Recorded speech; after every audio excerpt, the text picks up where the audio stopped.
Et bonjour à toutes, bonjour à tous. Vous êtes bien sur la chaîne Twitch de Science et Avenir. Nous sommes de retour pour un direct. On va parler de science, on va parler de documentaire. Alors là, j'entends des sons un peu parasites. Je ne sais pas si ça vient de chez moi ou de chez l'un de nos invités. Léa, tu auras peut-être un... Ah, alors on commence à avoir des coucous. Bonjour Shura70, bonjour Rocky Racer. Ça, c'est des noms que je reconnais, c'est des habitués. Alors, voilà, j'entends plus de son parasite. On est bien avec nos deux invités. Je vous présente, avant de développer dans quelques minutes le sujet de notre discussion, je suis avec Aude Lalice. Bonjour Aude. Bonjour. Vous êtes généticienne, vous êtes au Muséum national d'histoire naturelle, on voit la rue Buffon derrière vos fenêtres. Spécialisée en biodiversité arctique, maîtresse de conférences au Muséum national d'histoire naturelle. Vous êtes spécialiste du Grand Nord et vous avez travaillé avec notre deuxième invité, Nicolas Lim. Bonjour. Bonjour Nicolas, vous êtes directeur exécutif et créatif des films immersifs pour la société Artisan Guidé Mardi 8. C'est la société de production qui est derrière l'exposition événement qu'on peut voir en ce moment dans la grande galerie de l'évolution du Muséum national d'histoire naturelle à Paris. C'est l'exposition L'Odyssée sensorielle. Et c'est une expédition que j'ai eu la chance de voir il y a quelques jours, et qui délivre des images de nature qui sont absolument saisissantes. Je n'avais jamais rien vu de commun jusqu'à présent. On va en parler, mais juste avant de rentrer dans le vif du sujet, quelques mots sur notre chaîne et sur Science et Avenir. Alors, Science et Avenir, c'est le magazine de vulgarisation scientifique bien connu, qui existe depuis 1947. Le dernier numéro vient de sortir. Le voici, le voilà. Il fait sa une sur le continent englouti Islandia. On parle aussi du James Webb Telescope, qui est ce petit bijou d'électronique qui a coûté pas moins de 10 milliards de dollars, qui va être envoyé dans l'espace en décembre, à la mi-décembre, et qui va prendre la succession de Hubble. On vous raconte tout dans ce numéro qui est chez tous les marchands de journaux depuis ce jeudi. Science et Avenir, c'est donc un magazine mensuel qui existe depuis des décennies, mais c'est aussi depuis pas mal d'années maintenant un magazine numérique, un journal numérique. On est sur le web, on est au quotidien sur scienceetavenir.fr, où on chronique tous les jours avec l'équipe de journalistes de Science et Avenir. On est une quarantaine de journalistes à Science et Avenir. Ça se fait rare, donc c'est bien de le mentionner. Et on écrit tous les jours les papiers que vous pouvez lire sur le site de Science et Avenir, scienceetavenir.fr. Il y a le magazine mensuel, il y a aussi le hors-série qui sort tous les 3 mois. Le numéro qui est en kiosque en ce moment, c'est Quand le corps se répare, où on flirte avec des sujets qui sont proches de l'augmenté, un peu du transhumanisme. C'est en kiosque en ce moment. Et puis, il y a aussi le hors-série La Recherche. Voici le dernier numéro qui est toujours en vente. Alors ça, c'est ce qu'on appelle un MOOC, un magazine livre, MOOC comme magazine et book. Et c'est une revue qu'on peut trouver chez les libraires et chez tous les marchands de journaux. Alors voilà pour ce qui est de Science et Avenir. Mais aujourd'hui, on ne va pas parler presse, on ne va pas parler site web, on va parler presque cinéma au travers d'une exposition qui est donc visible au Muséum national d'histoire naturelle, qui s'appelle L'Odyssée sensorielle. C'est une expo dont Science et Avenir est partenaire. Et alors, j'ai oublié de dire que... Voilà, donc moi, je ne suis même pas présenté. Moi, je suis Olivier Lascar, je suis rédacteur en chef du numérique à Science et Avenir, et on est avec ma consoeur Léa Fournasson, alors qu'on ne voit pas à l'écran, mais elle est derrière la régie virtuelle de Twitch, et sans Léa, il n'y aurait pas de direct. Donc coucou à Léa et merci à Léa. Et Léa va pouvoir nous montrer la bande-annonce de cette exposition qui s'appelle l'Odyssée sensorielle et qu'on voit au muséum. Alors, le muséum, il y a le jardin des plantes, c'est parfois un peu difficile de s'y retrouver. Donc c'est vraiment dans la galerie de l'évolution, il faut aller à la galerie de l'évolution et c'est dans les sous-sols. Alors on va voir quelques images. Et donc dans un parcours un petit peu labyrinthique, on est plongé dans une pénombre à peu près totale et on est face à des écrans géants qui sont des murs, hein. Les murs font office d'écran et on est plongé dans des ambiances de biodiversité différentes qui ont été filmées sur toute la planète par les équipes de Nicolas Lim. Nicolas, la particularité de ces images, alors évidemment là on a une petite restitution, ça scrolle, c'est en basse def, ça rend pas ce que c'est. Je veux dire, on est à un moment où les films ils sont piratés, ils sont vus en stream sur Internet. Là, c'est l'exemple type d'images qu'il faut voir dans le lieu pour lesquelles elles ont été prévues. Parce que la restitution est extraordinaire, parce qu'il y a une façon de filmer qui est très particulière. Nicolas, vous pouvez nous en parler? Tout à fait. Déjà, comme c'est une expo immersive, on a vraiment filmé et cadré pour que ça corresponde au lieu de projection. Il faut savoir que d'habitude, dans une salle de cinéma, on est sur un écran plat, alors des grands écrans selon les tailles de salles de projection dans lesquelles on va être. Mais nous, dans l'exposition, chaque salle a une forme différente. Donc, il y a des salles qui sont carrées avec des projections à 360 degrés. Il y a des salles avec des écrans complètement arrondis. Il y a des salles qui sont très longs avec aussi des projections au sol. Donc, chaque écosystème qu'on a décidé de reconstituer a une mise en scène propre. Et donc, nous, on a filmé spécialement pour ça. Avec donc ce parti pris de mise en scène à chaque salle qui fait qu'on filmait d'une certaine façon. Et après, l'objectif était, nous, d'avoir les meilleures résolutions possibles, puisqu'on a des fois des écrans qui vont jusqu'à 24 mètres de long et 6 mètres de haut en projection. Et le spectateur, surtout, est collé à l'écran. Enfin, collé, il est dans une salle, il peut s'approcher de l'écran, à la différence d'une salle du cinéma où il y a toujours 20 à 25 mètres de recul. Donc, nous, toutes ces images qu'on a tournées, pratiquement toutes, on va dire, sont tournées en 8K de résolution, avec une très haute fréquence d'image aussi. Mais donc 8K, c'est beaucoup plus que ce qu'on filme d'habitude, puisque le cinéma aujourd'hui est diffusé en 2K, on filme souvent en 4K. Nous, on a filmé en 8K toutes les images de la nature qu'on a voulu reconstituer. Alors, on va parler de ces systèmes de prise de vue, mais avant, j'aimerais qu'on entende Aude Lalice, puisque Aude, vous êtes scientifique, on a dit que vous étiez généticienne. Ces documentaires, ils sont diffusés dans un lieu quand même très particulier, qui est le Muséum national d'histoire naturelle, qui est marqué par une histoire scientifique très importante. Donc, pour vous, scientifiques, participer à un documentaire comme celui-là, à une exposition comme celui-là, c'est aussi épouser une démarche dans la médiation scientifique. Oui, tout à fait. Mais la médiation scientifique fait partie de nos tâches professionnelles au muséum. On est chercheur, enseignant-chercheur, mais on fait aussi de l'enseignement, on est aussi responsable de collection et on a aussi un domaine de compétences en expertise et en diffusion des connaissances. Et donc, tout ce qui est en lien avec l'exposition, des ateliers, une communication avec le grand public fait partie de nos tâches professionnelles au muséum. Il y a eu un parti pris quand même dans cette exposition, c'est que les images sont diffusées, sont proposées, si j'ose dire, brutes de décoffrage. Il n'y a pas de commentaires. Il n'y a pas de commentaires, en tout cas, pendant l'essentiel du vagabondage dans ces couloirs, dans la pénombre avec ces projections sur les murs. C'est à la fin, dans la dernière salle, Aude, qu'il y a une information scientifique. Vous pouvez nous parler de cette démarche, cette façon de faire? C'est le concept en fait de l'Odyssée sensorielle. Ça, je laisserai Nicolas plus développer parce que c'est son concept.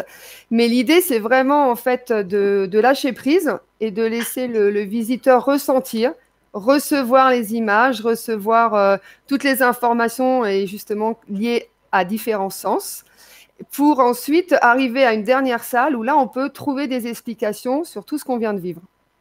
Alors, Franck DSRT nous dit qu'il nous adore. Et ben nous aussi, on l'adore. Nous aussi, on l'adore. Voilà. On l'adore.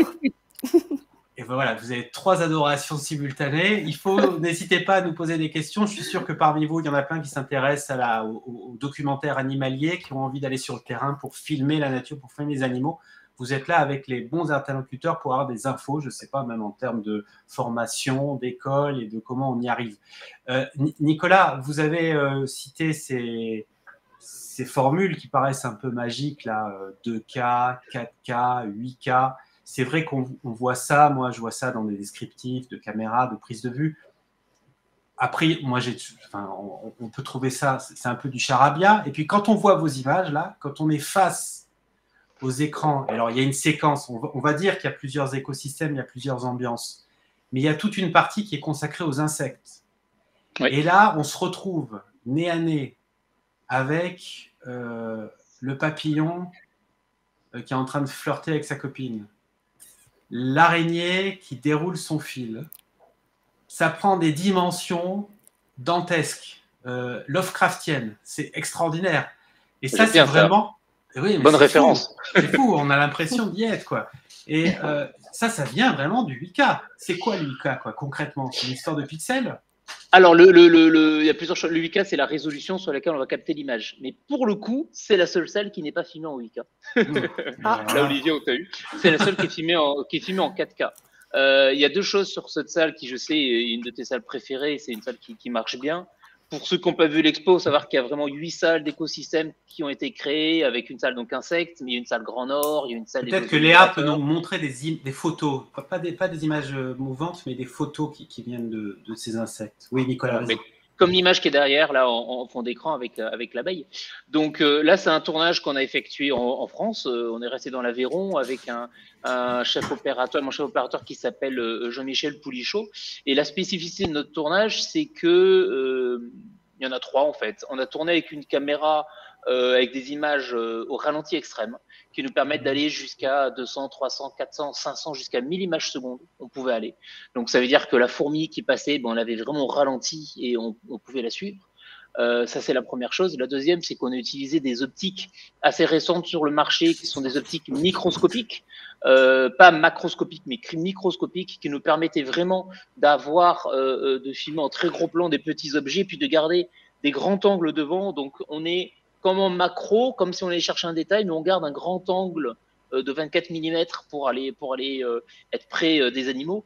Donc, on pouvait leur faire des portraits, en fait. Et c'était ça qui était assez exceptionnel, ces nouvelles optiques qui sont sorties, qui s'adaptent maintenant aux caméras de cinéma.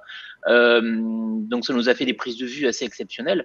Et la troisième chose, c'est ce choix typiquement de cette image. Parce que l'abeille qui est derrière, c'est l'extérieur, mais celle-là, c'est du studio. Donc, en fait, on a monté un petit studio, fond noir, petit plateau, lumière, et on avait un motion control. Donc, un motion control, c'est un système de caméra assistée par ordinateur. On avait comme des rails de travelling accrochés au plafond. La caméra était accrochée et on pouvait la diriger. Donc, je sais qu'on est sur Twitch, donc il y a pas mal de connaisseurs. On était sur une manette de PlayStation 4, en fait, qui était connectée à l'ordinateur. Incroyable, c'était vraiment une manette de PlayStation. Oui, le Sony PlayStation 4, la classique. Et on pouvait donc zoomer dessus. On avait tout le contrôle de la caméra. On avançait, on reculait, on pouvait panoter, on pouvait zoomer. Et c'est ça qui nous permet, en fait, d'être très gros plan sur un petit objet et de pouvoir le suivre de façon stable. Donc vraiment d'avoir la fourmi qui marchait, on est stable, tandis que si on était à l'épaule, ça ferait que trembler, ça ferait que bouger dans tous les sens. Et là, on a fait des plans type cinéma comme si on était sur une rail de dolly en grue, mais on a fait ça sur une échelle microscopique, qui est un peu compliqué à faire. Alors Nicolas, on a deux questions techniques là qui viennent d'être posées sur le chat de deux de nos internautes. Il y a Rocky Racer qui pose d'abord la question, le 8K vous permet-il de cropper pour diffuser en 4K ou c'est diffusé en 8K aussi? Et puis il y a une autre question de Lookman the Wise qui demande en fait si vous mettez en scène les animaux, quoi. Est-ce que les scènes sont ce sur quoi vous tombez ou vous décidez à l'avance des scènes?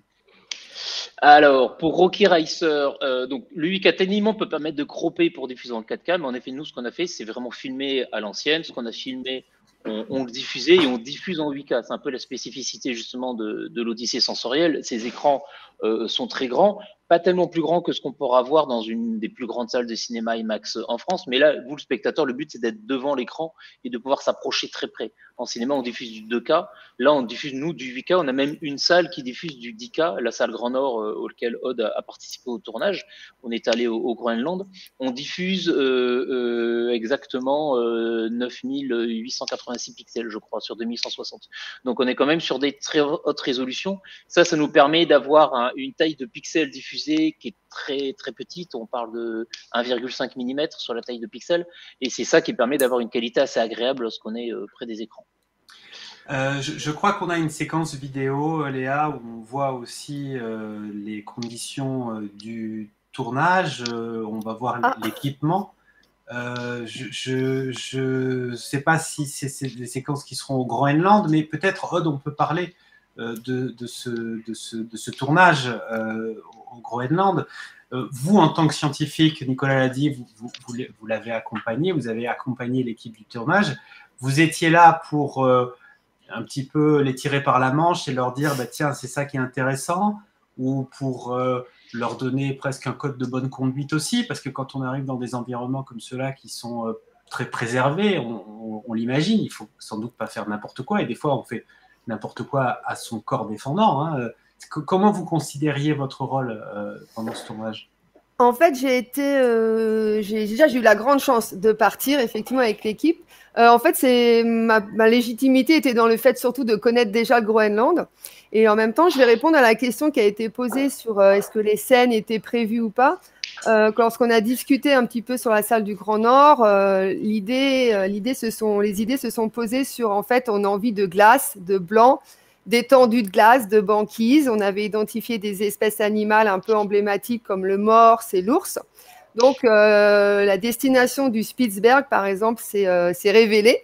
Sauf qu'avec les conditions de Covid et de fermeture des pays, jusqu'à la dernière minute, on y a cru, mais on n'a pas pu se rendre au Spitzberg. Donc, il a fallu trouver un plan B. Et donc, on a décidé d'aller au Groenland. Et là, il a fallu revoir un petit peu les attentes et le scénario qui était envisagé parce que dans les différents endroits ciblés au Groenland, on savait à l'avance que ça n'allait pas être possible de voir ni morse ni ours. Donc, il a fallu s'adapter. Et en fait, là, pour le coup, on a vraiment pris ce que le Groenland a bien voulu nous offrir. Et ça a été aussi des cadeaux de la nature, mais aussi un travail qu'on a dû faire parce qu'il a fallu qu'on revoie un peu nos attentes par rapport à cette salle du Grand Nord. Et on a un peu changé cette approche et on s'est dit, on va présenter finalement un Grand Nord aussi original. On va finalement s'éloigner un peu des attendus classiques qui étaient aussi présents pour nous, à savoir de la banquise, des ours évidemment, l'animal emblématique. Ouais.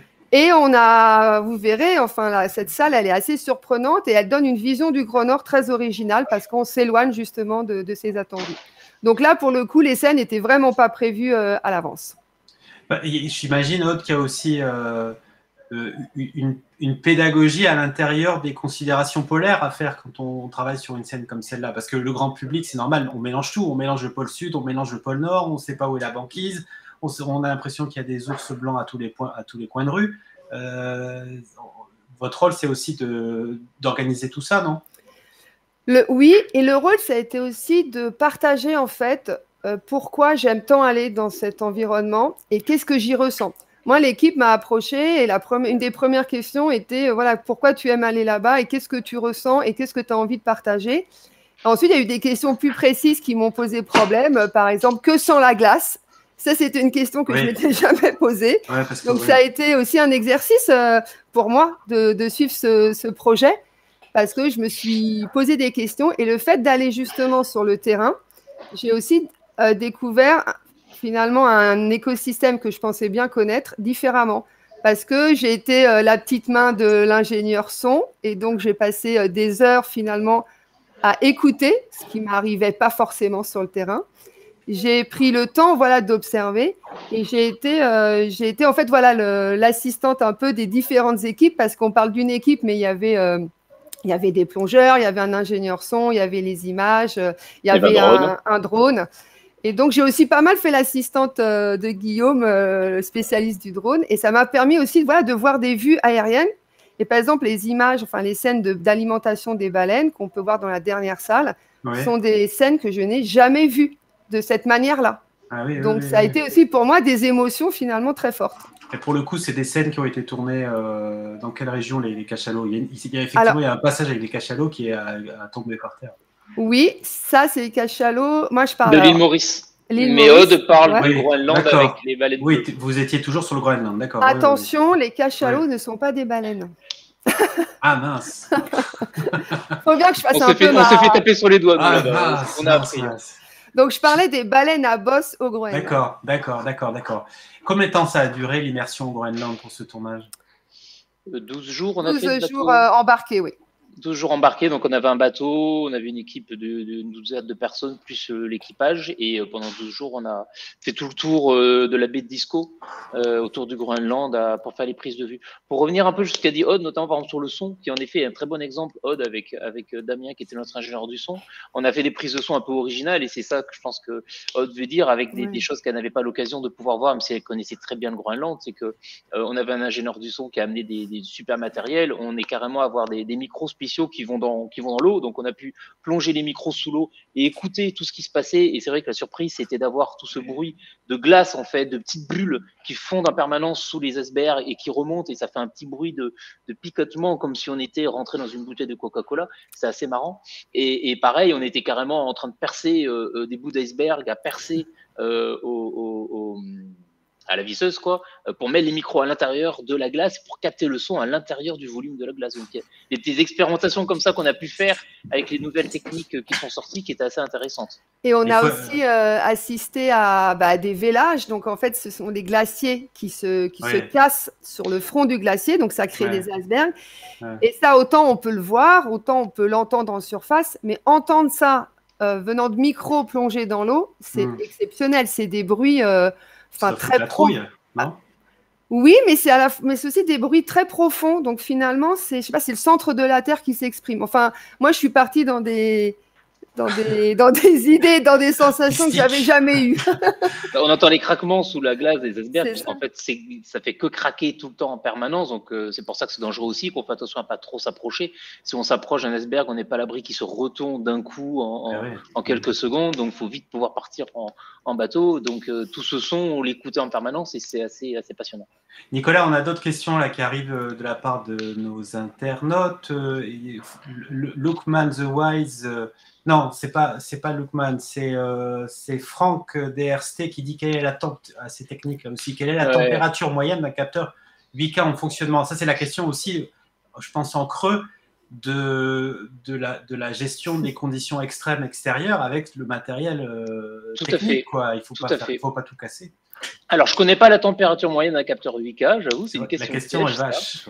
C'est une question piège. Par contre, je peux dire qu'il est très chaud, et qu'en fait, on compare avec des caméras cinéma. Là, pour le coup, sur le Grand Nord, on était avec des caméras RED, pour ceux qui connaissent, avec une Helium DSLR2. Et pour le coup, c'est des caméras qui sont faites pour être dans des conditions, compliquées, le grand froid, la chaleur. C'est des caméras qu'on peut amener dans le désert, qu'on peut amener dans des zones humides comme l'Amazonie. Donc, c'est des caméras qui sont faites pour supporter ces conditions, qui ont des protections spéciales. On aurait eu plus de mal à aller avec des caméras grand public qui peuvent marcher aujourd'hui, qui marchent très bien, mais qui, tout d'un coup, gros coup de froid, pourraient tomber en panne. Et nous, on ne peut pas trop se permettre ça quand on part à 10 faire une expédition de tournage. Alors, on va bientôt être à 18h. J'en profite pour faire un petit rappel à nos internautes, puisque ça fait déjà une demi-heure qu'on discute avec la généticienne Aude Lalisse du Muséum national d'histoire naturelle, qui a travaillé sur l'exposition L'Odyssée sensorielle, exposition dans laquelle on voit des images de nature absolument stupéfiantes qui ont été tournées par l'équipe de Nicolas Lim de la société Artisan d'idées mardi 8. Toute notre conversation, elle va rester pendant 15 jours sur Twitch, mais vous savez que le principe de Twitch veut qu'au bout de 15 jours, ça disparaît. Donc, nous, on récupère tout et on met tout ça sur le site de Science et Avenir. Donc, vous pourrez continuer à voir cet entretien en replay sur le site de Science et Avenir. Nicolas, il y a une question sur un projet de film en stéréovision. Bon, vous allez pouvoir y répondre, mais ça nous donne aussi l'occasion de dire que cette odyssée sensorielle, c'est pas un one-shot au Muséum national d'histoire naturelle, ça s'inscrit dans un projet un peu plus global d'exposition d'un nouveau type. D'ailleurs, la première fois qu'on en a parlé, nous, à Science et Avenir, c'est notre journaliste Joël Ignace, qui est basé à Marseille, qui a vu l'exposition d'abord à Marseille. Ouais, je savais pas ça, d'accord. Oui, l'Odyssée sensorielle, donc, qui a été développée par Expédition Spectacle, c'est le but d'une exposition qui va continuer à vivre, qui va voyager. Le but derrière, c'est qu'elle puisse aller dans d'autres endroits après l'exploitation au Muséum d'histoire naturelle de Paris, et puis de continuer surtout à faire évoluer les contenus. Là, on a 8 salles en tout qui ont été produites pour cette exposition, et l'idée, c'est de pouvoir en continuer à en faire d'autres dans d'autres destinations et d'autres environnements pour continuer à archiver ce qu'on a fait sur les différents écosystèmes. Pour répondre à la question de Séventonin, il n'y a pas de projet, enfin, il n'y a pas de projet financier Eurovision. Bien sûr, c'était dans nos réflexions au début, lorsqu'on est tourné, on sait révision, donc on parle de 3D relief, de pouvoir tourner avec des, soit en relief, soit aussi pour des casques, j'imagine. Oui, parce qu'il faut préciser que là, l'expo, c'est sans casque. Hein. On se promène. Tout à fait, c'est sans casque. C'est des grands écrans devant nous. On est sur des grands écrans gigantesques devant nous. On déambule de salle en salle avec des scénographies par salle. Donc, on voulait tourner aussi en stéréovision. C'était le principe de filmer un peu à côté. On n'a pas pu pour des questions de temps et de budget. Forcément, c'est du tournage en plus, c'est du contenu en plus à faire, c'est des équipes en plus.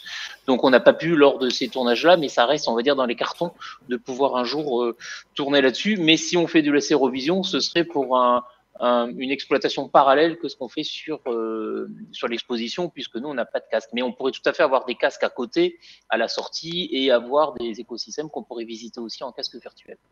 Alors, il y a El Dondé qui vous dit bravo, bonne chance pour le voyage et la suite. Alors, peut-être que El Dondé s'en va du chat, mais il reviendra sans doute.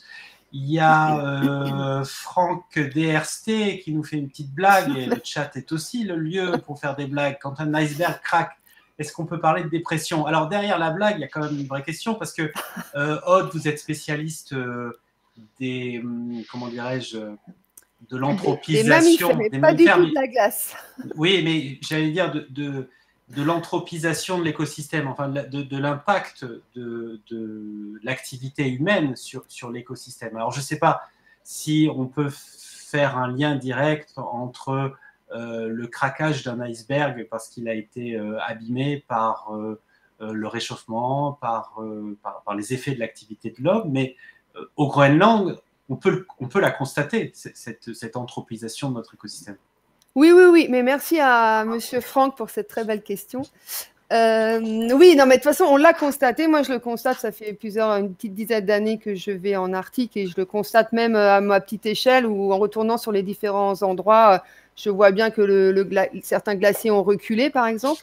Et puis, on l'a constaté même ensemble avec Nicolas, c'est-à-dire qu'on avait visé le mois de juin en baie de disco pour avoir la chance de filmer justement cette baie de disco qui est un endroit qui est très important, très actif, donc il craque beaucoup, il crée des icebergs et tous ces icebergs restent très compactés et donc ça crée vraiment une superficie de glace et de temps en temps cette superficie craque et donc les icebergs se dispersent.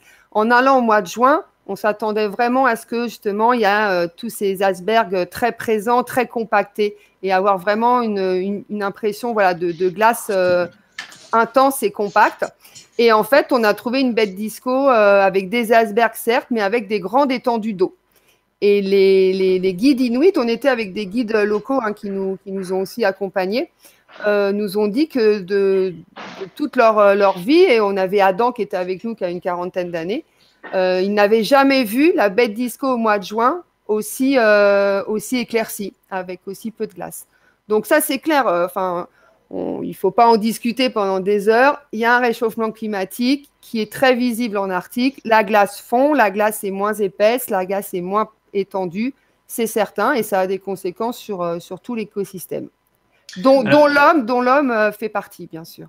Moi, je me souviens de notre guide qui nous avait dit aussi, quand on était avec nous, avec des icebergs gigantesques au-dessus de nous, qui sont vraiment des monstres d'eau, en fait. Hein. C'est quand même, faut se dire que tout d'un coup, tu es sur un bateau et puis tu vois un bout de glace gigantesque qui faisait quoi, 40, 50 mètres de haut sur 300 mètres de long. Enfin, pour nous, c'est super impressionnant. Et eux qui nous disaient, oui, mais moi, quand j'étais petit, ils étaient 2 fois plus grands. Ouais. Et de gens donc qui ont 30 ans, 35 ans et voilà, qui sont c'est toujours impressionnant, mais beaucoup moins que ça l'était autrefois. Et ça, c'est quelque chose qui a été qui est mis en place par le réchauffement et dans lequel on ne reviendra pas en arrière. Hein. Ça, c'est une machine qui est lancée. Et au niveau très concret aussi, par exemple sur le terrain, enfin, si on explique notre situation au mois de juin, il y a des journées où on était en t-shirt. Alors, bien sûr qu'il y a des cycles, bien sûr interglaciaire, glaciaire, qu'il y a des périodes plus chaudes. Mais depuis 10 ans, moi, j'emmène de moins en moins de vêtements chauds et c'est pas étonnant d'être au mois de juin et juillet au Groenland en t-shirt. Ouais. Ce qui est étonnant, c'est ce laps de temps, quoi. C'est de voir qu'à l'échelle d'une vie humaine, là, comme vos guides, ils le voient, quoi. Ça, la diminution de la taille de l'iceberg. On a même pu se baigner, donc c'est vraiment. Ah oui. Ouais. Enfin, on voit, il y a tous les opérateurs qui ont fait les prises de vue sous-marines, mais on imagine qu'ils ont. Eux, ils ont des combinaisons. Ils ont des combinaisons à sec, en fait, donc ils prennent pas l'eau du tout, en fait. Ils ont des combinaisons complètement fermées, ce qui fait qu'ils ont ça, voilà, qui touche un peu l'eau. Tout le reste est protégé. Il n'y a pas une goutte dans leur combinaison.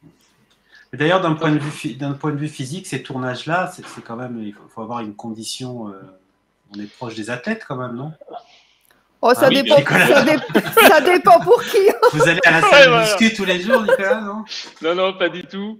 Non, après, on est sur un bateau, nous, et puis chaque opérateur, c'est vrai que ceux qui vont sur l'eau, c'est quand même des sacrées conditions physiques. Nous, sur le bateau, il n'y a pas de problème particulier. Après, c'est vrai qu'on fait des gros horaires. Là, ce qui était très beau là-bas, parce que moi, je ne connaissais pas, c'était le soleil de minuit. C'est donc le soleil, à cette période de l'année, ne se couche jamais.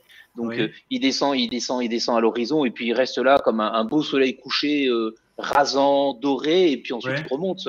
Donc en fait, à 2h du matin, on est sur une lumière dorée qui claire les icebergs. C'est magnifique. Et nous, à 1h du matin, on était là, bon, vas-y, on prend le bateau et puis on va filmer. Et puis on tournait une partie de la nuit, on revenait claquer, on dormait 2 heures, on se réveillait le matin pour tourner. Donc ça a été quand même un rythme surtout assez tendu. Voilà. Alors Rocky Racer nous pose la question des aurores boréales. Vous en avez vu? Vous avez eu la chance non, puisque justement, il n'y avait pas de nuit. Donc, les aurores boréales au Groenland, c'est plutôt août-septembre. Pour voir des aurores boréales dans cette région-là du monde, il faut viser fin de l'été. On va être rejoint dans quelques minutes par notre troisième invité, Mireille Guillaume, qui est également scientifique et qui a collaboré à la conception de ce documentaire pour une autre salle, celle des récifs coralliens. Elle va arriver d'ici 2-3 minutes. En attendant, Aude, vous avez mentionné quelque chose. Vous avez dit, on m'a demandé quelle était l'odeur de la glace. Évidemment, c'est une question, on a du mal à en parler, à répondre à cette question, mais ça nous permet de dire qu'il y a une autre spécificité à cette expo, c'est qu'elle est en odorama. Alors moi, quand j'étais jeune, l'odorama, c'était des pastilles qui étaient diffusées dans Télé 7 jours, qu'il fallait gratter pendant était diffusé tel ou tel programme à la télé. Là, on est passé au grade supérieur. On a des projections de senteurs qui collent, quoi, avec. Alors, par exemple, avec le Groenland, comment ça se passe? Qu'est-ce qu'on sent? Le Groenland, il faut évidemment que ça soit en lien avec les images. Donc, il y a l'odeur de la glace quand même. Donc, que sent la glace? On a dû discuter. Et en fait, c'est une odeur un peu métallique. Mais bon, je vous laisse la surprise, vous la verrez. Il y a aussi l'odeur de la toundra, parce que donc, au Groenland, il y a des étendues de végétation aussi. Donc, c'est plutôt une odeur de terre mouillée. Et puis ça, c'est vrai pour beaucoup de salles. Donc, on parle évidemment d'images, mais vous avez donc les odeurs, vous avez évidemment les sons qui sont proposés dans cette expo. Chaque salle a ses propres odeurs qui sont diffusées à chaque fois pour chaque écosystème. Nicolas, ça s'est passé comment la conception des odeurs? Vous avez travaillé avec des nez, comme en parfumerie? C'est ça, exactement. On a travaillé avec des nez, avec IFF notamment, qui conçoit des odeurs. Et donc, c'est quoi IFF? IFF, International Fragrance Flavor, qui s'occupe justement de créer des odeurs. Donc, il y a des nez qui ont étudié avec nous tous les écosystèmes qu'on reconstituait. Et on a travaillé pendant plusieurs mois pour concevoir des odeurs, les choisir, les sélectionner. Et par exemple, on a une salle qui s'appelle Sous les profondeurs de la Terre, où on a une coupe transversale de la Terre, et donc on a un champignon à un moment qui va pousser au-dessus. Donc pour expliquer aux visiteurs, on a un grand linéaire d'écran sur 5 mètres de haut et 16 mètres de long. On a le premier mètre, c'est la surface de la Terre, avec l'herbe, le hérisson, les racines, et tout le reste est sous la Terre. On voit la taupe dans sa galerie, les fourmis, etc. Et lorsqu'on a un champignon qui pousse, par exemple, au-dessus, il y a une odeur de champignon qui est envoyée en face de là où est le visiteur, parce qu'il y a différentes zones interactives. Et l'odeur champignon est envoyée à ce moment-là. Il y a une odeur de truffe, il y a une odeur, voilà, pour chaque salle dispose de 3, 4, 5 odeurs selon les salles qui sont disséminées au fur et à mesure de l'expérience. Aude, on a dit que, Aude Lalisse, vous êtes spécialisée en biodiversité arctique, donc à ce titre, vous avez travaillé spécifiquement sur la salle Grand Nord, qui a été tournée au Groenland pour cette exposition. Et justement, quel est votre regard de scientifique sur les autres écosystèmes, sur les autres salles? C'est laquelle votre petite préférée? Bon, ma préférée, évidemment, c'est ma salle. Non, mais sinon, c'est la dernière et comme on dit, on met le meilleur à la fin. Donc, je signe et re-signe. Non, en tout cas, moi, j'ai vraiment retrouvé des sensations que j'aime sur le terrain en étant dans cette salle du Grand Nord. Sinon, mon cœur va quand même au cachalot. Je trouve que les images sont exceptionnelles. On est quasiment à l'intérieur d'un clan familial de cachalots. Et moi, mon cœur est aussi sur les mammifères marins. Donc j'ai tripé sur cette scène. Alors, on a vu un petit peu les cachalots tout à l'heure. Alors, il est 18h10. Je pense qu'on va accueillir notre troisième invité, qui est donc également scientifique, qui a participé à la conception de cette exposition, l'Odyssée sensorielle. En attendant que Mireille Guillaume arrive, on peut parler un petit peu peut-être de... Ah ben voilà Mireille Guillaume. Bonjour. Bonsoir. Merci de nous rejoindre. Bonjour. Alors, pour ce direct sur la chaîne Twitch de Science et Avenir. Merci Madame Guillaume. Vous êtes à La Réunion, donc pour vous, il n'est pas la même heure que pour nous en France, enfin à Paris. C'est presque 22h là, non, c'est ça? Non, il est 21h15 environ. Voilà. Alors, bon, bah écoutez, merci d'avoir trouvé quand même ce créneau pour être avec nous. Vous êtes biologiste écologue, spécialisé en biodiversité et dans la conservation des récifs coralliens et l'évolution des coraux tropicaux. Vous êtes aussi maîtresse de conférences au MNHN, le Muséum national d'histoire naturelle, comme Aude Lalisse, qui elle est spécialisée dans les régions arctiques. Et on est avec Nicolas Lim de la société Artisans de l'idée Mardi 8 qui a fait les tournages de ces images qu'on voit dans l'exposition. Mireille Guillaume, avant de parler des récifs coralliens, là on était sur les cachalots. C'est vrai qu'il y a une scène avec des cachalots qui est stupéfiante de beauté aussi. Et il y a un moment un peu furtif, alors il faut rester longtemps, il faut regarder, mais il y a un moment où un des cachalots se retrouve avec un sac dans la gueule, c'est pas un sac poubelle. On a l'impression que c'est un sac genre magasin de jouets. Enfin, on devine des silhouettes. Et le fait que les images soient diffusées sans commentaire, ça rend cette scène très forte, parce qu'on aurait envie de lui donner un coup de main à ce cachalot, quoi, lui aller tirer le sac de la gueule. C'est pas possible. Ça donne à voir l'effet de la pollution concrètement, quoi, sur des animaux aussi magnifiques. C'est assez émouvant, quoi. Peut-être que l'un d'entre vous peut en parler de cette séquence. Bon, je dois dire que j'ai été assez interpellée par ce sac plastique dans la gueule du cachalot. Je me suis demandé en fait ce que c'était. C'est un sac de supermarché là, qui sont distribués dans les supermarchés, donc c'est quand même un sac de taille importante. Ouais. Ça donne une idée de l'échelle. Ça donne l'échelle pour la gueule du cachalot. Et c'est vrai que le plastique dans les mers, c'est un énorme problème. Macroplastique, microplastique, c'est un vrai problème. On parle beaucoup des microplastiques et là, c'est du macroplastique, quoi. Enfin, le sac, il est là en entier. C'est assez incroyable. Enfin, c'est des choses dont on parle tout le temps. Nous, à Science et Avenir, on parle tout le temps de cette pollution. Mais de les voir comme ça, dans cette séquence qui dure, hein, il n'y a pas de montage, donc on voit la scène en train de se faire, ça la rend encore plus tangible. Alors, j'ai entendu dire que lors du montage, en fait, ils avaient hésité à l'enlever parce que justement, ça donnait une réalité, un moment de rêve, de voir ces cachalots là de si près. Et ils ont pris la décision de le laisser justement pour montrer que la pollution, elle est partout. Donc, voilà. Bah, ça me paraît une très bonne décision. Nicolas, vous pouvez nous en parler? Oui, bon, on s'est posé la question, bien sûr, est-ce qu'il fallait ou pas la garder, ce plan, et très vite, ça a été bien sûr de le laisser, parce que ça montrait la réalité. À la base, on n'avait pas du tout comme objectif d'aller filmer une scène comme ça, hein. Elle s'est déroulée devant nous. On pensait pas non plus avoir autant de déchets plastiques, et en fait, il y a pas mal de plans où on voit des déchets qui flottent par-ci, par-là, des petits bouts, des poches par-ci, des restes de débris. Des bouts de filets de pêcheurs. C'était pareil au Groenland. Hein. Au Groenland, c'est vrai, il y a eu pas mal de déchets aussi qu'on voyait en fait à droite à gauche, beaucoup plus que ce que je pensais. Moi, je voyais, j'imagine, un paysage désertique et pur, et c'est plus trop le cas. Mais c'est vrai que cette poche, c'est un plan qui nous a tous bluffés, parce qu'on voit vraiment, c'est une grande poche. Voilà, je dirais pas le nom du magasin qui la vend, mais c'est un des magasins où on va tous faire nos Oui, courses. mais on le reconnaît, hein. Et oui, on le reconnaît complètement.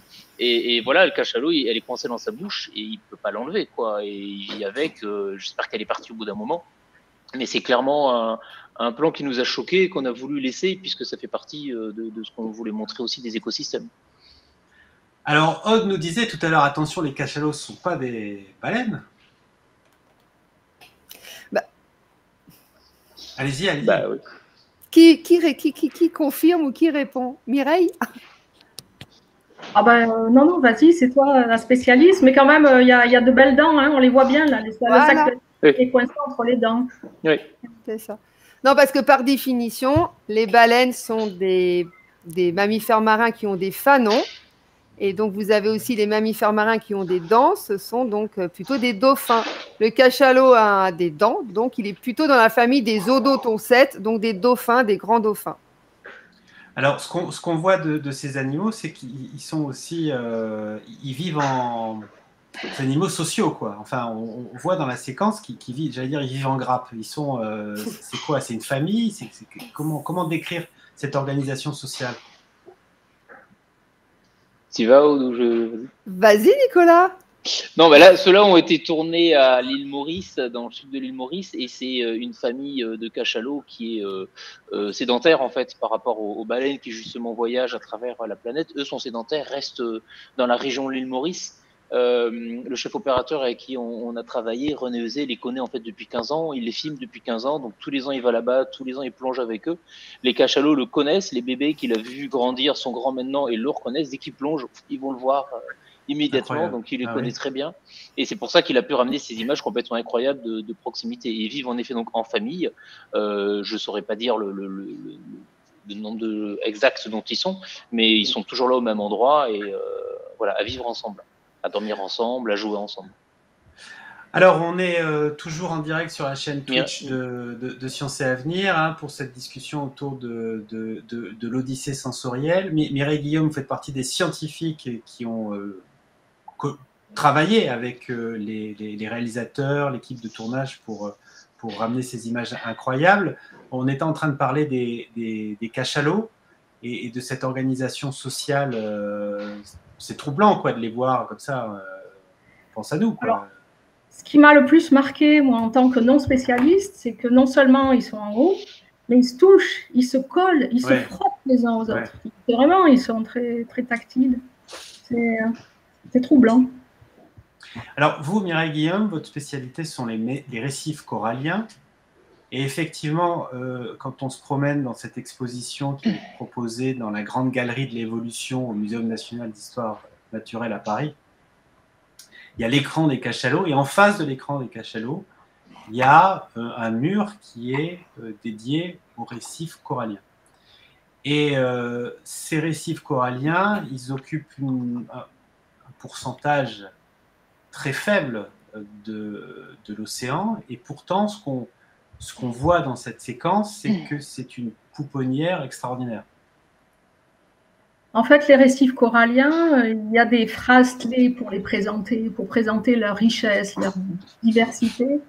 C'est de dire qu'ils occupent 0,1% de la surface des océans, et que dans cette petite surface, ils hébergent presque le quart de la biodiversité marine. Donc, quand on a dit ça, on a compris l'importance des récifs coralliens pour la biodiversité marine. Alors, comment est-ce que vous, en tant que scientifique, vous avez travaillé avec l'équipe de tournage? En quoi a consisté votre rôle? À leur désigner les bons coins où aller tourner, ou à dire, si on veut parler des récifs coralliens, ce qu'il faut mettre en avant, c'est ceci ou cela? Moi, j'ai été contactée, on m'a dit qu'il y avait eu un tournage à Mayotte. Et comme je travaille dans la région, donc j'ai été associée au projet. Je trouve que c'était une très bonne idée parce que Mayotte, dans la région, c'est une île autour de laquelle il y a l'importance des récifs coralliens est considérable. Donc, on nous a présenté des spécimens, on nous a présenté un texte sur lequel on a travaillé. Ça a été des allers-retours sur le choix de certaines espèces. Non, c'était intéressant. Alors, nos internautes nous font des coucous. Il y a Tienmou71 qui nous dit bonsoir. Il y a Nyarlaktodep qui a l'air sur le départ là et qui nous dit à propos du sac plastique. Bonsoir, il y avait sûrement aussi du microplastique tristement moins visible. Franck DRST qui nous a posé pas mal de questions nous dit merci pour vos réponses. Je pars voir mamie. Bonne journée, ils auront un sujet de conversation. On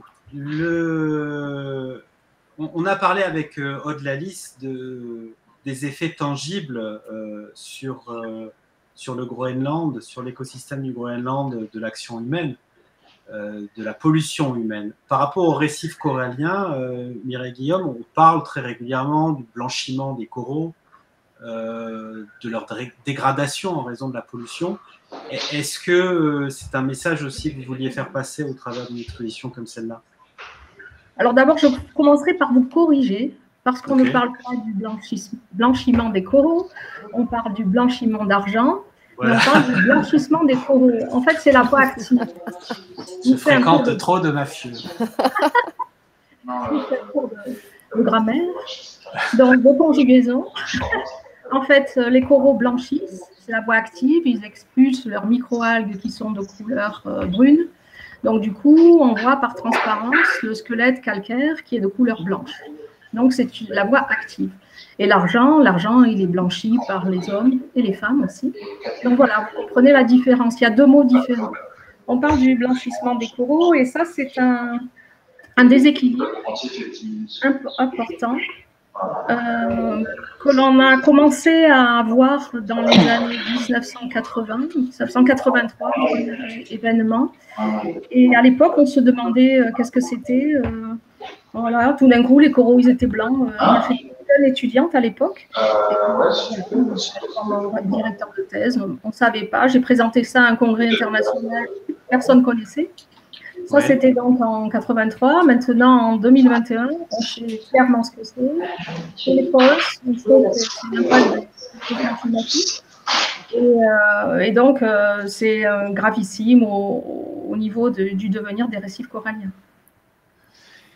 Et est-ce que c'est un sujet sur lequel on a l'impression qu'il n'y a pas beaucoup d'espoir? Est-ce qu'on peut quand même formuler des raisons d'être un petit peu optimiste?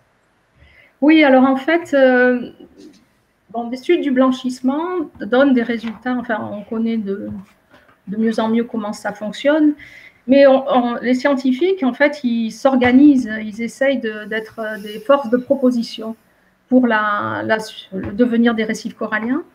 Et autant, par exemple, pour la COP21, on s'était mobilisé au sein de l'ISRS, la Société internationale des récifs coralliens, pour faire remonter le message, attention, il ne faut pas dépasser 1,5 degré d'élévation de la température.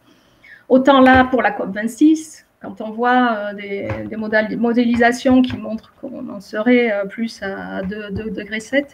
Donc, les forces de proposition évoluent. On devient créatif, on essaye de trouver des solutions pour empêcher que les eaux deviennent trop chaudes quand il y a ces vagues de chaleur. En fait, le problème du blanchissement, c'est les vagues de chaleur. Donc, quand tout d'un coup, en synergie avec des éclairements très forts, on cherche des solutions, mettre des barrières pour l'éclairement, à faire éventuellement des remontées plus profondes, d'eau froide plus profonde. Les Australiens font des études pour sélectionner des souches de coraux qui sont plus résistants aux anomalies de température, à les cultiver. les microalgues symbiotiques, là, dont je vous ai parlé, qui donnent la couleur aux coraux. Parmi celles-ci, il y a des espèces qui sont un peu plus, qui aident le corail à supporter certaines. Il y a des seuils, bien sûr, qui varient en fonction des espèces.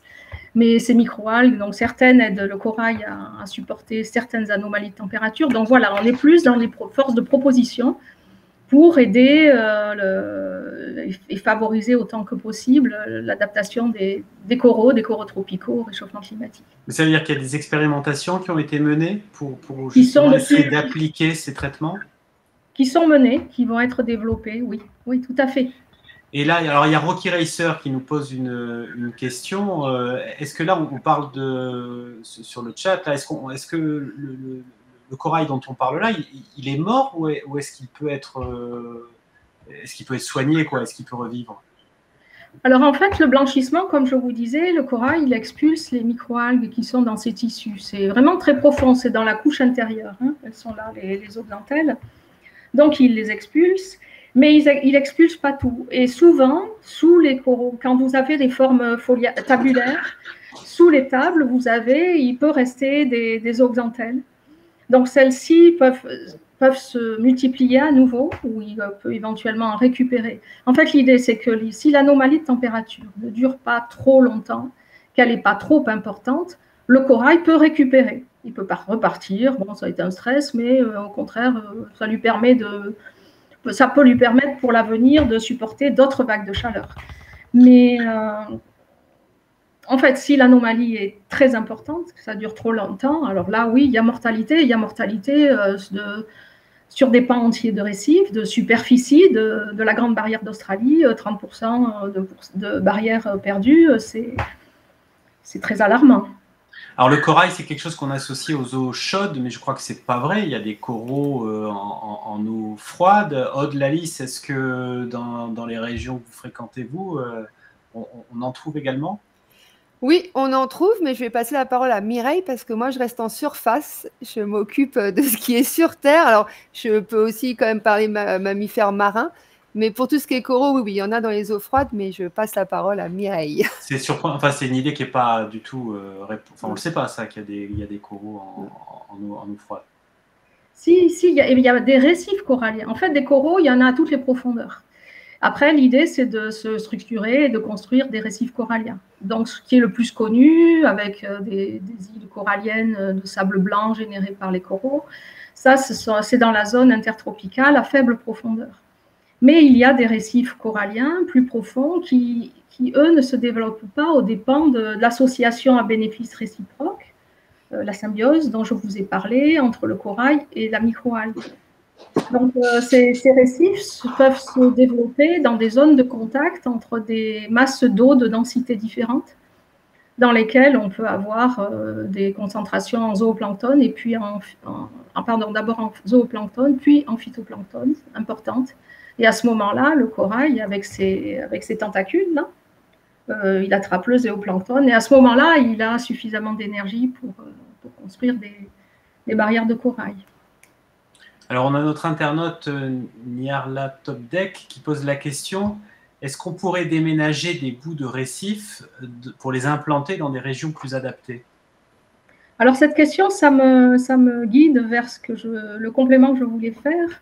En fait, on travaille de plus en plus sur des récifs que l'on a découverts plus récemment, que l'on appelle des récifs mésophotiques. Ce sont des récifs coralliens construits à base de coraux tropicaux, avec cette association, donc cette coloration brunâtre des zooxanthelles, mais qui sont développés plus profond. Mésophotique, ça veut dire qu'il y a moins de lumière, et il se développe à partir de fonds d'une soixantaine de mètres jusqu'à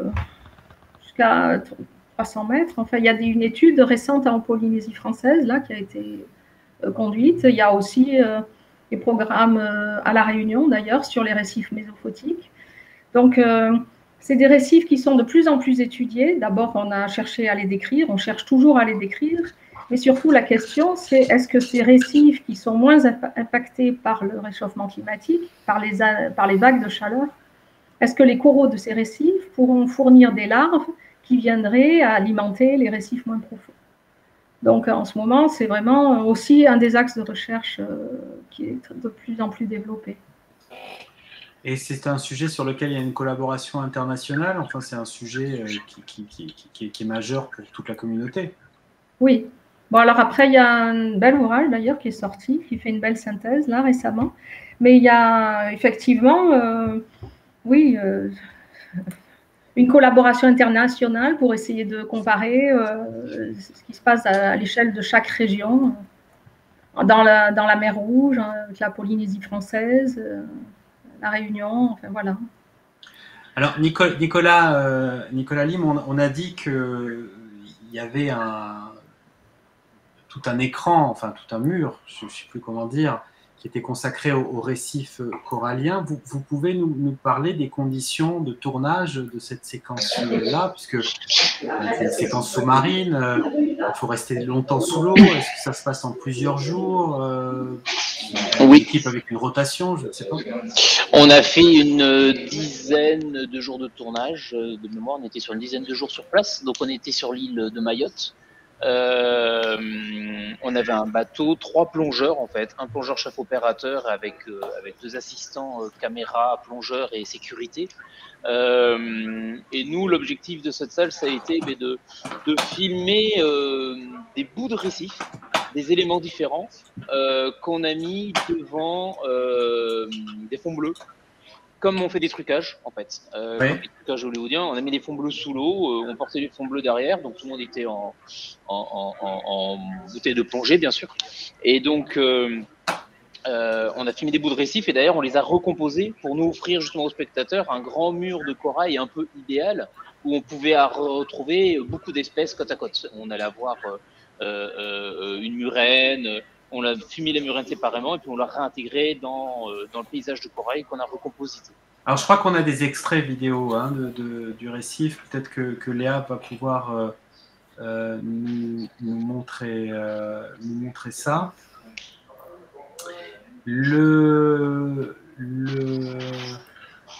Donc, c'est une séquence là où il y a une forme de mise en scène, quoi. Hein. C'est comme vous disiez tout à l'heure, les insectes. Sur celui-là, tout à fait.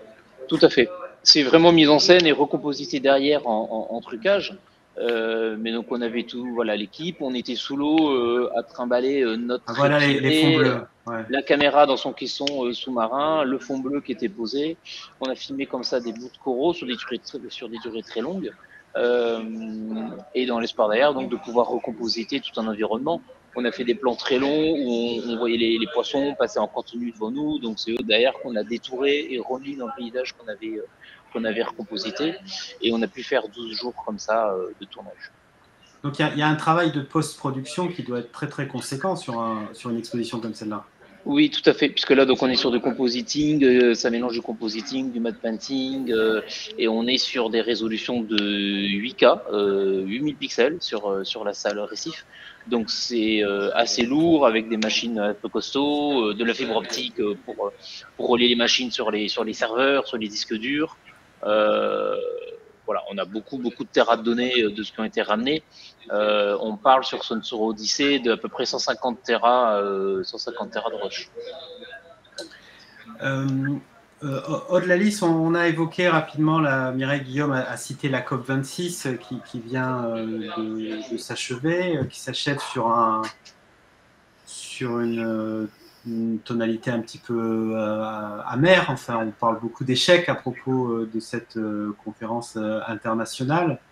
Est-ce que vous considérez qu'un travail de médiatisation comme le vôtre au travers d'une exposition comme celle-là, ça permet de faire avancer quand même ces problématiques et de sensibiliser les pouvoirs publics, parce que c'est eux qui, in fine, prennent les décisions? Oui, je l'espère. Mais avant les pouvoirs publics, déjà les citoyens, en fait, moi je trouve que cette exposition, elle s'adresse bien sûr au grand public et en fait à chacun d'entre nous. Et l'idée était vraiment que les gens reçoivent et perçoivent en fait la nature dans son état le plus vrai, le plus pur. Et donc ça passe par des ressentis et une perception de son environnement. Et moi, en tout cas, j'ai participé à ce projet avec un peu l'objectif de partager les sentiments que j'ai quand je suis sur le terrain en Arctique. Pourquoi j'aime tant ces paysages, cet environnement? Parce qu'il y a des sentiments de liberté, de plénitude, de calme. Et moi, j'ai essayé de rapporter un peu ces sentiments que j'ai quand je suis là-haut, de les rapporter à Paris et de les partager avec les gens quand ils sont dans la salle du Grand Nord. Donc, moi, je pense qu'après, on défend ce qu'on connaît et ce qu'on aime. Et bien sûr que, en tout cas, l'Arctique et puis l'ensemble des écosystèmes sont des environnements beaux qu'il faut préserver, mais ce sont des environnements d'abord fragiles. Et dans la salle du Grand Nord, c'est aussi ça, il y a quand même des scènes d'un iceberg qui craque, alors qui déprime peut-être, un glacier qui vèle, donc qui crée un mini tsunami et puis donc un morceau de glace qui deviendra un iceberg. Donc tout ceci sont des images fortes et qui montrent que oui, ça reste un écosystème très fragile et qu'il faut considérer comme tel et donc qu'il faut protéger. Oui. Alors, il y a un instrument qui permet de plus en plus d'impliquer le public dans ces considérations scientifiques, c'est la question de la science participative. Et Mireille Guillaume, comme Aude Lalice, vous êtes toutes les deux au Muséum national d'histoire naturelle, qui est très fort sur la question des sciences participatives. Il y a plein de programmes pour permettre aux gens qui s'intéressent à ces questions-là, parfois simplement armés d'un smartphone et prendre les bonnes photos, de permettre à la science d'avancer. Est-ce que, Mireille Guillaume, il y a des démarches de cet ordre-là sur les champs sur lesquels vous travaillez? Moi, ça s'est fait un peu par hasard, parce qu'en fait, j'étais en mission à Europa et une mission sur le fond corallien. C'est quoi Europa, Mireille Guillaume? Europa, c'est une île des îles Éparses dans le sud du canal du Mozambique. C'est des îles françaises qui sont très mal connues. Donc, il y en a 5. Donc, Europa, c'est celle qui est la plus au sud. Et en fait, rapidement, on s'est aperçu qu'il y avait une très forte densité de requins et qu'il fallait faire attention il fallait vraiment les surveiller. Et du coup, quelle espèce de requin? Oh, il y avait plusieurs espèces. Il y avait beaucoup de Galapagos. Enfin, et du coup, les plongeurs professionnels qui nous accompagnaient, en fait, en faisant de la protection, on comptait les requins, on fait des comptages, et comptages qui, à la sortie de l'eau, ont été comparés pour pas qu'il y ait redondance dans les comptages. Ouais. Finalement, cette mission s'est aussi accompagnée d'une publication sur les peuplements de requins qu'on avait observés à l'occasion de cette plongée-là, cette mission-là. Et ça, ça s'est un peu improvisé sur le moment parce qu'il fallait s'organiser, certes. Mais j'ai trouvé ça intéressant et bon. Mais pour comprendre l'origine de la démarche, alors d'abord il y a Tiennou 71 qui pose la question, île française, oui, c'est une île française. Et l'idée au début, c'était de compter les requins parce que c'est une espèce qui est c'est des animaux qui sont potentiellement dangereux et il fallait faire un état des lieux pour prévenir les l'idéal, c'est moi, je suis spécialiste de coraux, on était là pour étudier les coraux. Et c'est vrai que quand je travaille sur les coraux, j'ai la tête vers le bas. Donc, je ne regarde pas ce qui se passe au-dessus de ma tête. Je regarde beaucoup les peuplements de poissons.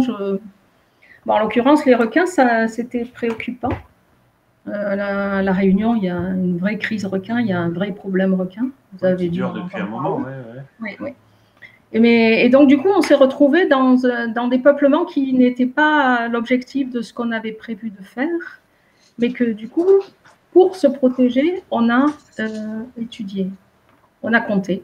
Voilà, enfin, bon, ça, c'est une anecdote. Au muséum, il y a effectivement plusieurs programmes qui visent à établir des sciences participatives. Ce sont de très belles initiatives parce que pour protéger, il faut être investi. Enfin, voilà. Est-ce que Aude, tu veux en parler? Tu as des projets de sciences participatives? Alors, pas personnellement, mais ce que je voulais dire, c'est que là, on a parlé, c'est vrai, du Grand Nord ou des coraux, et c'est des salles qui nous permettent d'apprécier des choses qui ne sont pas dans notre quotidien.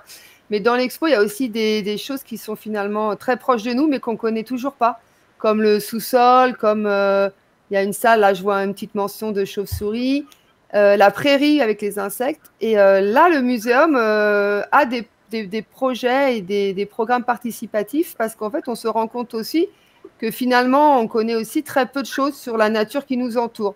Donc, au muséum, vous avez un programme sur les papillons, sur la biodiversité urbaine, et c'est des choses qu'on va croiser dans notre quotidien, mais qu'on ne va pas forcément connaître. Et moi, je travaille par exemple sur le rat à Paris. On en a, voilà. Un personnage omniprésent, le rat à Paris. Ah, plus que ça encore. Tout le monde a un avis sur le rat, donc c'est très intéressant, mais en fait, on se rend compte qu'on le connaît très très mal. Donc, on ne l'aime pas, ou alors on l'adore peut-être, mais on le connaît très très mal. Donc là, le muséum, bien sûr qu'on a la chance de faire des missions lointaines, mais on a aussi des projets de recherche sur la nature qui nous entoure, et c'est beaucoup de projets justement de participatifs. J'ai un bon spot à rat à vous conseiller à Paris. Si je prends. Alors, c'est l'île aux cygnes. D'accord. Au niveau du pont Birakeim. Mais ce que j'adore, c'est que tout le monde a son coin à rat. Ah oui, on devrait faire un livre là-dessus, les meilleurs coins à rat de Paris. Parce que... il faut en parler du rat à Paris. Sur les chauves-souris, effectivement, on avait fait un papier dans Hashtag Science, qui a été l'éphémère version pour les jeunes de Science et Avenir. On avait fait un papier sur un programme de sciences participatives autour des chauves-souris au Jardin des Plantes. Tout à fait. Où un des journalistes avait suivi pendant une journée un scientifique qui était avec des ados. Et on avait compté comme ça les représentants. Mais au Jardin des Plantes, vous avez suivi de chauves-souris, suivi de corneilles. Nous, on suit les micro-mammifères, donc les rongeurs, hérissons. Oui, on commence d'abord aussi par travailler sur notre site de prédilection, oui. Alors, si les corbeaux sont bagués, j'ai vu au Jardin des Plantes. Exactement, les corbeaux, c'est ça, corneilles, oui. Ils sont bien gros. On travaille aussi au Jardin des Plantes. Nicolas, si on parle des chauves-souris, c'est parce qu'il y a Seth Tonin qui fait une référence à une des salles qui est effectivement où on voit les sonars, quoi. Vous pouvez nous en parler? Tout à fait. Cet effet de mise en scène. C'est une salle pour montrer le principe d'écolocation, le fonctionnement de l'écolocation des chauves-souris.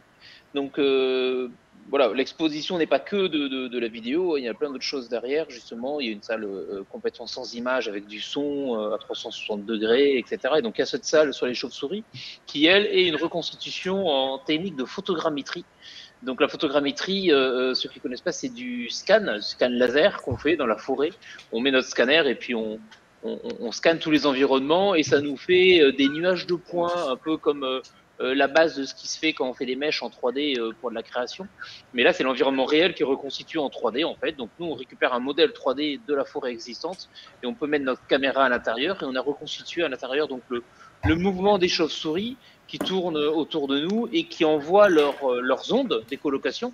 Donc la chauve-souris, pour se repérer, envoie un petit cri en fait en ultrason que nous on n'entend pas et qui marche comme une onde qui va taper des obstacles et qui va revenir vers elle. Et c'est là qu'elle perçoit, il y a un arbre, il y a un rocher, il y a un tunnel, il y a un trou, il y a un insecte, pouf, je peux le manger. Et donc on a reconstitué cette scène dans une salle qui est complètement en vidéoprojection à 360 degrés plus le sol. Et on voit voilà, une représentation de comment fonctionne le système d'écolocation des chauves-souris. Alors, il y a une autre salle dont on n'a pas du tout parlé, qui est dès le début, qui est très réussie, je pense qu'il doit beaucoup plaire aux enfants. C'est une sorte de faux ascenseur qui nous fait descendre depuis la canopée, depuis la cime des arbres. Et comment s'est restitué cet effet ascenseur? Parce que la salle ne bouge pas du tout. Non, la salle ne bouge pas, mais nous, oui. C'est-à-dire que c'était une des salles les plus compliquées à filmer. On voulait montrer les différents... C'était où d'ailleurs? C'était où, Nicolas? C'était en Guyane. On est allé en Guyane française donc. L'idée, c'était de montrer les différentes strates qu'il peut y avoir entre le sommet des arbres, la canopée, jusqu'au sol. Donc en fait, on est allé... on a choisi un arbre au milieu de l'Amazonie. On est monté jusqu'en haut, à 40 mètres de haut quand même. On parle de gros arbres massifs. Et on a mis tout un système de câbles, ce qu'on appelle des câbles cam en fait, avec une caméra en haut, la montagne de Caux, exactement, comme le dit Pierre-Michel Forgier qui nous a rejoint, dans le sud de la Guyane. Et là, on a installé 2 caméras 8K dos à dos, une dans un sens et l'autre à l'opposé. Mis sur un système, un Ronin qui équilibre en fait les mouvements de caméra, et chacune avec un optique très large qui filmait à 180 degrés. Et donc on a fait une descente des 40 mètres pour filmer le sommet de la canopée jusqu'en bas. Et donc à chaque fois avec les différents niveaux de strates, la vie est complètement différente entre à 40 mètres de haut, à 20 mètres ou au sol. La lumière aussi est différente. On voyait bien justement le passage au sombre jusqu'en bas. Et c'est une expérience assez étonnante. Donc, à l'exposition, c'est représenté dans ce qu'on appelle un cave. C'est des projections tout autour de nous, à 360 degrés, sur une hauteur de 5,50 m de haut. Et donc, nous, on est fixe, hein, bien sûr, rien ne bouge, mais le fait d'avoir autour de nous ces écrans qui descendent, ça donne une petite sensation de vertige, on est un peu perdu, et puis on descend jusqu'en bas de la canopée et on peut observer tout ce qui se passe. Alors, Tienou71 dit « Je connais la montagne de Caux ». Mais j'ai pas compris, c'est quoi la montagne de Caux? C'est le lieu où c'est le lieu où on est allé filmer. C'est une des régions au sud de Cayenne, à quelques heures de Cayenne, et on était en effet sur la montagne de Caux, et on est allé chercher un arbre au milieu de l'Amazonie. Donc c'est le haut de l'Amazonie qui se répand entre surtout le Brésil, le Pérou et tout au nord jusqu'à la Guyane. Et il y a des zones donc où on a pu avoir accès du côté de la montagne de Caux, et on s'est posé là-bas pour le tournage. Mais ça, par exemple, une séquence comme celle-là, il faut la tourner en temps réel, parce que si vous tournez le sommet tel jour et le milieu un autre jour, il y a des différences de luminosité terribles. Enfin, il n'y a pas de raccord. Complètement. Après, la difficulté technique de ce plan était très lourde. On avait du vent, on avait de la pluie. On a eu de la pluie en fait pendant tous les jours de tournage. Donc sur les 8 jours qu'on a passé là-bas, on a ramené 3 plans au final. Ça a été assez compliqué. Mais nous, c'est un plan séquence en fait où on descend. Que là, on a coupé en 2 en fait pour des questions de timing. Et à l'intérieur, on a réintégré des animaux, puisqu'on voulait par exemple un paresseux. Il y a des animaux qu'on a placés directement dans le cadre et puis d'autres qu'on a rajoutés derrière en post-production. Alors, on va dire au revoir à l'une de nos invités. On est bientôt à la fin de notre direct, là, hein, mais Aude Lalice, vous avez d'autres obligations. D'ailleurs, je crois que c'est lié à l'exposition. Hein. Tout à fait. Je vais pour une nouvelle fois et avec mon grand plaisir de nouveau visiter l'exposition là avec quelques invités. Bon, écoutez, merci beaucoup Aude de votre participation à ce direct sur la chaîne de Merci à vous. Merci beaucoup à vous. À bientôt, j'espère. Et je pars au Grand Nord. À bientôt. Allez, bon voyage. Prenez votre cache-nez. Alors, la Guyane, c'est un environnement avec une vie effervescente, quoi. Enfin, il y a quand on est dans la canopée d'un arbre comme ça, faut pas avoir peur des migales, quoi. Là, c'est pas les requins de Mireille Guillaume, Non, c'est sûr. Il y a beaucoup de vie autour qu'on voit pas. Ça traîne partout. On a eu pas mal de petites aventures, je vous avoue. Hein. Le premier jour, on est arrivé. Racontez.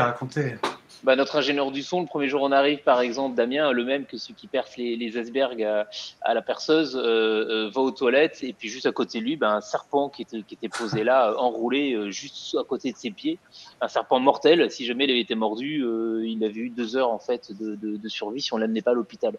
Donc ça fait des souvenirs quand même, ça fait des bons souvenirs. On a croisé plusieurs bestioles comme ça, et puis c'est vrai qu'il y a mais c'est ça qui est assez génial dans la jungle, il y a une vie luxuriante qui est autour de nous, qu'on ne voit pas, qu'on ne perçoit que par le son et par des sensations, mais qui est un peu cachée. Et c'est des sensations assez fortes. Notamment la nuit, il y a un animal que j'ai pas eu la chance de voir, mais que j'ai entendu, qui sont les singes hurleurs, qui sont assez présents du côté de la montagne de Caux. Et moi, c'est un souvenir qui va rester. On dort la nuit, on dormait dans des hamacs, à moitié dans des huttes à moitié ouvertes dans la jungle. Et ce cri retentissant que le singe hurleur peut envoyer en pleine nuit, on a l'impression qu'il y a un monstre quelque part qui est pas loin de nous, qui en fait était très loin, mais sa voix porte tellement que on a l'impression qu'il est là. Et c'est un chant en fait, hein, lui chanter, mais de façon tellement marquante. Moi, c'est quelque chose qui va rester. Et on fait pas mal de rencontres comme ça avec des espèces dont on n'imaginait même pas. Il y a des colibris partout, des papillons, des lucioles, beaucoup de choses. Beaucoup Alors, on a un internaute là, Tienou71, il doit être soit du coin, soit il il y a séjourné parce qu'il parle de grage à propos du serpent. Ouais. Je ne sais pas si c'est le nom de l'espèce. Les carbées, dans les carbées. Les carbées, c'est là où on dort. Ouais. C'est là où vous dormez. Bon, donc voilà, vous avez les carbées de Guyane.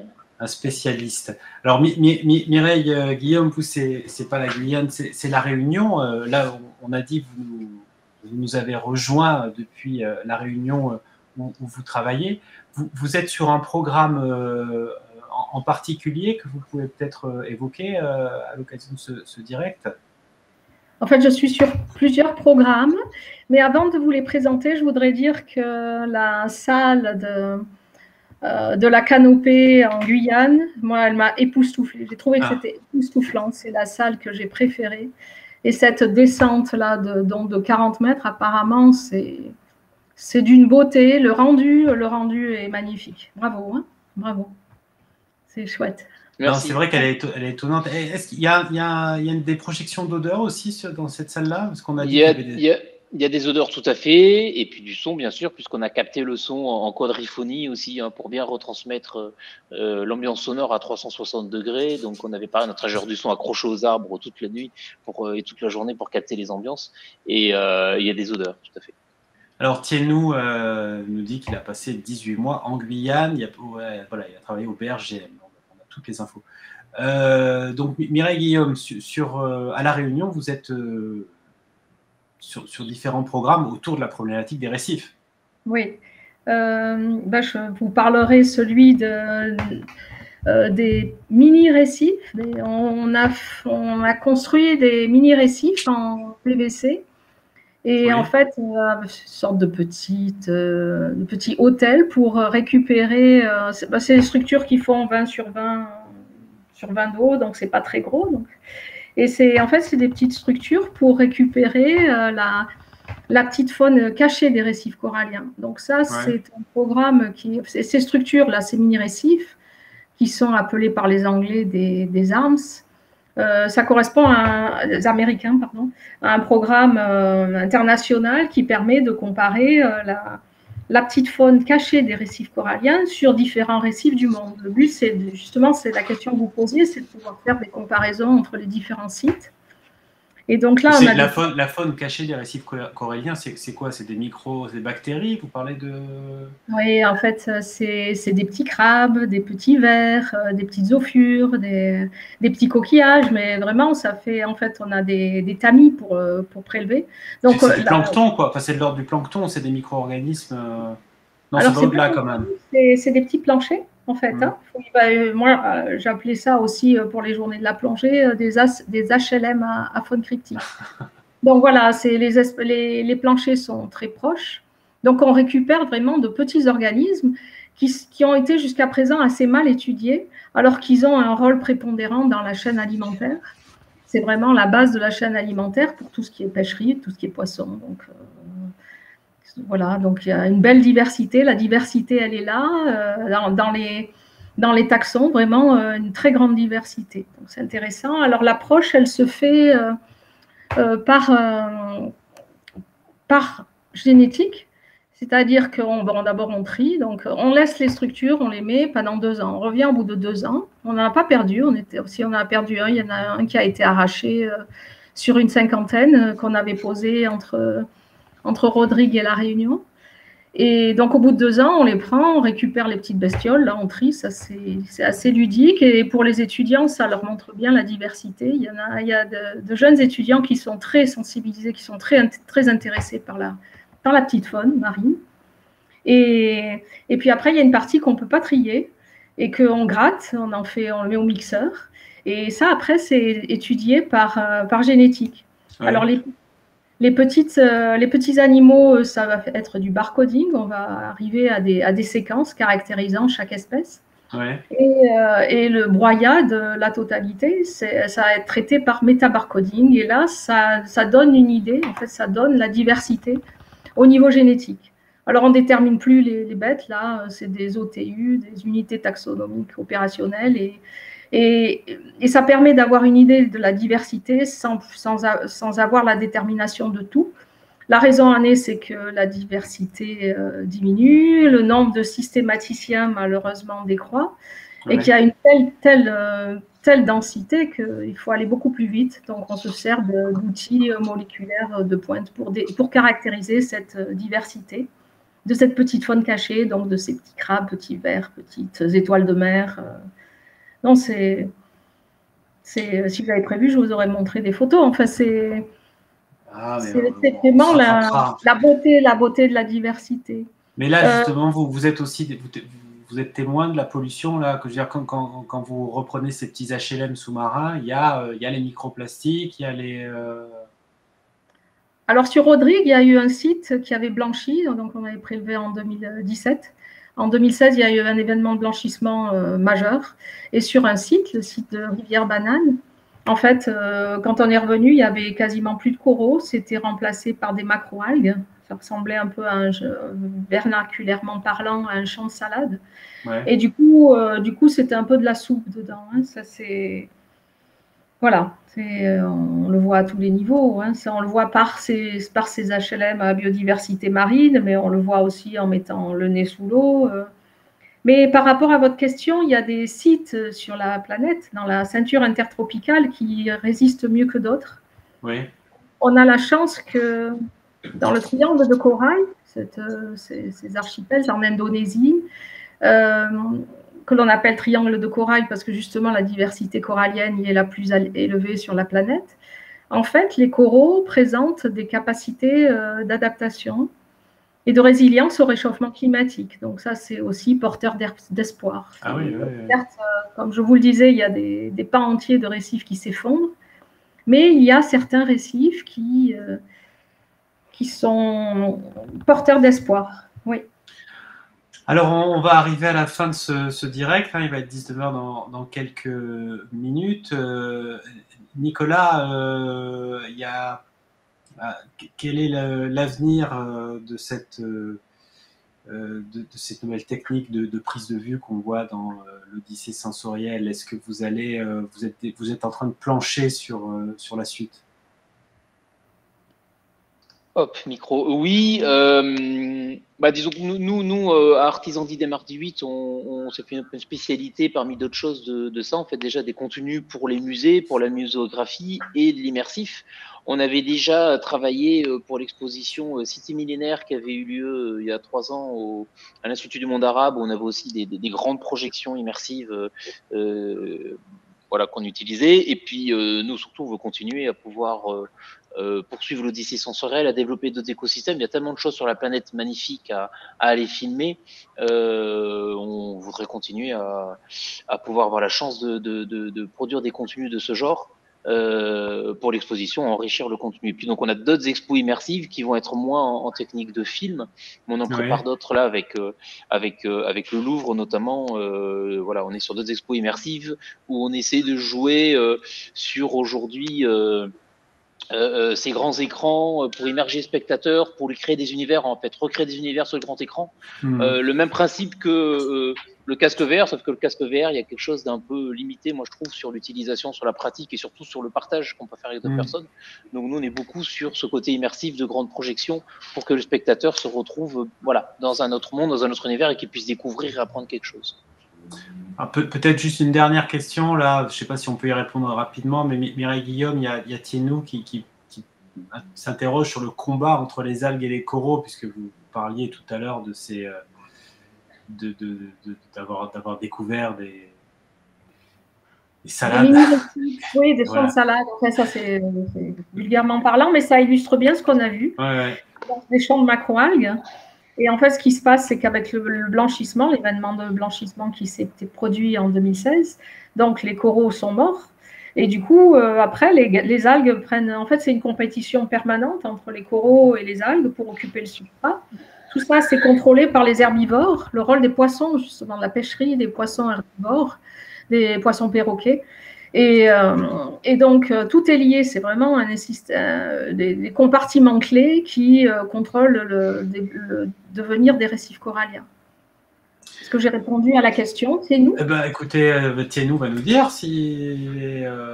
mais bon, de toute façon, on arrive à 19h, donc on pourrait continuer jusqu'au bout de la nuit, mais la nuit est déjà bien avancée pour Mireille Guillaume, bien avancée, c'est plus tard pour elle que pour nous, puisque Elle est à La Réunion. On la remercie d'ailleurs d'avoir trouvé ce créneau pour être avec nous.